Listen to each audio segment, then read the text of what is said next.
So domestic abuse is something that can be experienced by all, and that is regardless of what type of relationship you're in. Yeah, it doesn't matter what your sexuality is, or your gender, or your race, or your economic status. Actually, we recognise that domestic abuse is something that we can all experience at some point, or know someone who's experienced it. Hi Charlie, it's Donna. How you doing? Look Ahead have 4 refuges for women and children fleeing domestic abuse. They offer a whole range of support, enabling those people to build a safer life.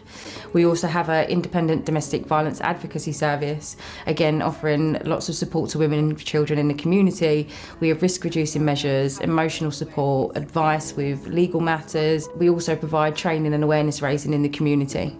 People are referred into our service by our local agencies. We work in a multi-agency platform around high-risk clients.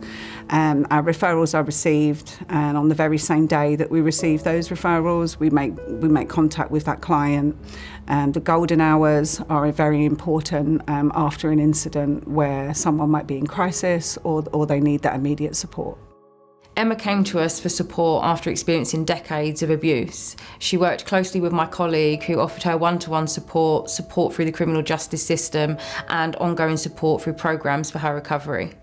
It was so helpful to have someone that obviously understood what I'd experienced. And it was the first time I actually felt someone really listened and understood and validated the experiences that I'd had and said to me, what you've experienced is domestic abuse. And I think the reality of that was that at last someone's actually listening and understands. And I really felt that she was very empathetic and understanding.